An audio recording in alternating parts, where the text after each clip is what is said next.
Rogues in Classic WoW are one of the most popular classes, and it's easy to understand why. They do insane damage in both PvE and PvP, and the class lore of being a ninja, there's pretty much nothing to dislike. However, there are some things that are very important to know before you start playing a rogue in Classic WoW, so make sure you guys watch the full video before you play a rogue in Classic. So first off is the race selection, as this is the first thing that you will do when you create your character. Making the right choice is something that is very important. The races in Classic WoW matter a lot, and there are some options that give you a great increase to your ability compared to other race choices. Unlike in BFA, the race you select will vastly increase your capability as your class. So starting off for Alliance players, the clear winner here for PvE is definitely humans. Humans have an incredibly useful trait called the sword specialization. They also have mace specialization, but either way it gives you a 5 extra weapon skill with your swords. And to be honest, weapon skill is one of the most important stats for any melee DPS, since weapon skill is going to be a huge factor as to how much DPS you can do on bosses. So a lot of Fury Warriors and Rogues will have weapon skill as one of their top priorities for stats.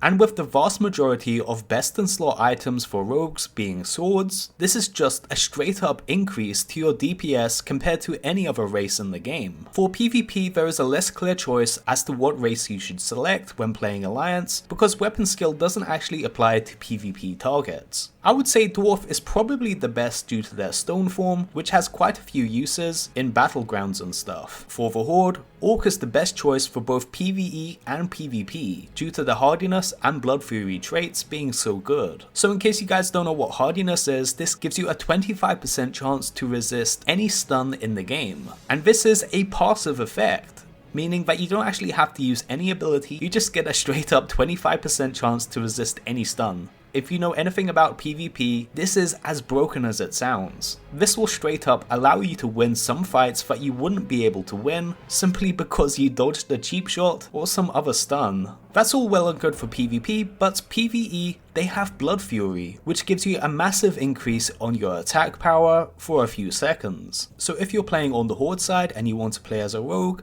Orc is probably going to be the best choice no matter what you want to do. Although that being said, the Undead is a close second to Orc in PvP due to the Will of the Forsaken.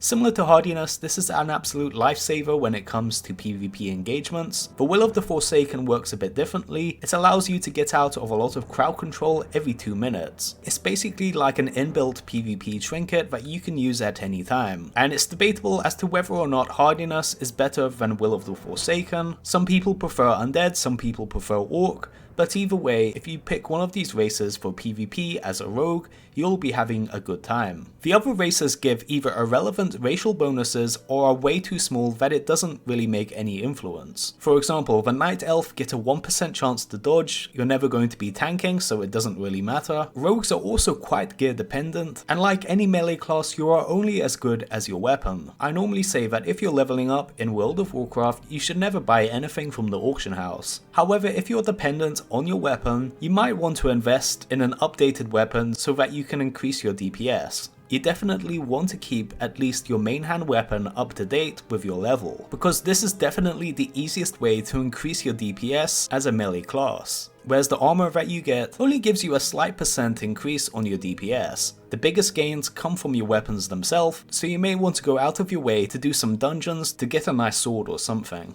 And speaking of leveling, the rogue leveling process is actually quite simple. Like, you don't really need to do much out of your way in terms of your rotation. In fact, the rotation that you have at level 1 is probably going to take you all the way up to level 60. Using Sinister Strike 3 or 4 times, then using Eviscerate is probably the most optimal way to kill mobs one-on-one in the leveling process. You don't really need to get that complicated with the rogue when it comes to your rotation in leveling, since skills like Slice and Dice, Rupture, Expose Armor and all of that stuff takes a little too long to become fruitful when your mob is going to die in about 10 seconds anyway. In late game raiding it is a different story, Slice and Dice becomes your main finishing move. In the leveling process you really do not need to concern yourself with that, just Sinister Strike then Eviscerate. You also don't even really need to go up in stealth, since it's argued that the fastest way to level as a rogue is just to walk up to a mob and start using Sinister Strike. An interesting thing with rogues is that they are the only class that has their own class skills: poison crafting and lockpicking. With poison crafting, there's not much to it.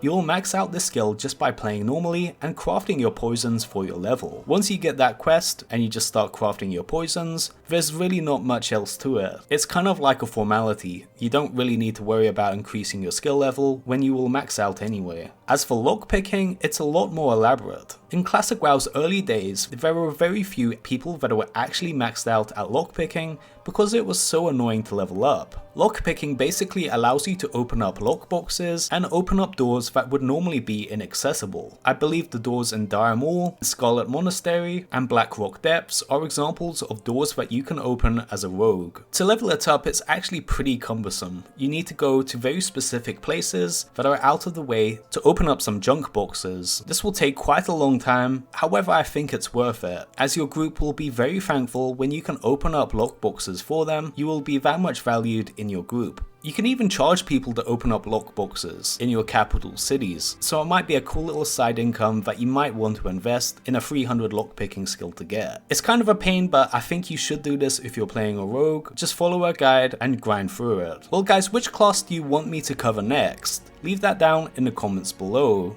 This is vaulty signing out.